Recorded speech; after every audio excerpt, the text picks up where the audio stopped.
আচ্ছা, এত কিছু কি দরকার ছিল? এত কষ্ট করার কোনো প্রয়োজনই ছিল না। রোহানের কাজের পারফরমেন্স কেমন একটু বলুন তো শুনি। ও তো কাজের জন্য বাসায় সময় দিতে পারে না।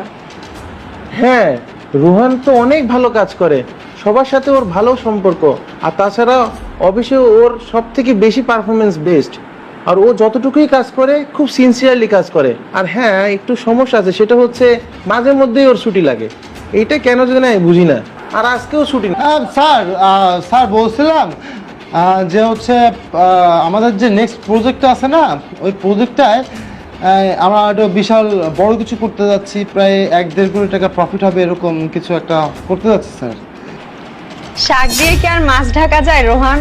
বৃথা চেষ্টা করছো। তোমার নাটক শুধু আমি দেখছি আর ভাবছি মানুষ কতটা নিচে নামতে পারে।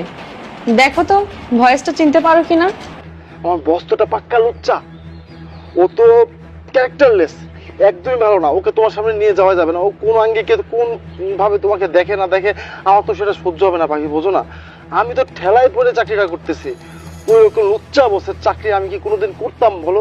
কখনোই করতাম না। আমাকে জাস্ট একটা বার একটু দাঁড়াতে দাও, একটা বার দাঁড়াইলে আমি কোম্পানিকে লাথে মারিতে চলে যেতে পারতাম। এরকম বস আমার দরকার নাই। রোহান, ইউ আর ফায়ার্ড নাও।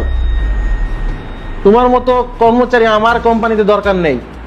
তোমার মতন জঘন্য চরিত্রের কর্মচারী থাকার থেকে না থাকাই ভালো। তুমি এক নাম্বার একটা থার্ড ক্লাস স্লেভ।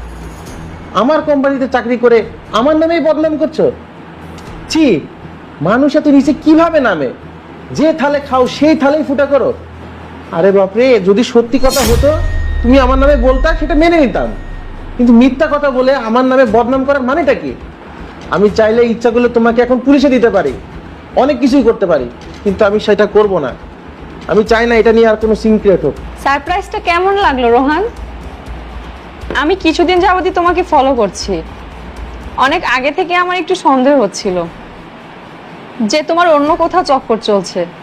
আর হ্যাঁ, এই না তোমার সস্তা ওয়েডিং রিং, তোমার গার্লফ্রেন্ডকে গিয়ে দাও। Bye forever, divorce letter পেয়ে যাবে। শোনো রোহান, তোমাকে একটা কথা বলি। তোমাকে আমি ছোট ভাইয়ের মতন মনে করি। আমি কখনোই তোমাকে কর্মচারী ভাবতাম না। অ্যাজ এ ছোট ভাই হিসেবে আমি তোমাকে একটা উপদেশ দেই। পরকে এমন একটা জিনিস যা জীবনে কখনোই সুফল বয়ে আনে না। তুমি যেদিকেই যাও না কেন, তুমি পদে পদে ঠকতে ঠকতে যাবা। এটা সফল হতে মানুষকে বাধাগ্রস্ত করে। এটা এটা মানুষকে সামনে তো দূরের কথা, এটা ক্রমশ মানুষকে পিছিয়ে দেয়। যাই হোক, আমি আর কথা বাড়াতে যাচ্ছি না।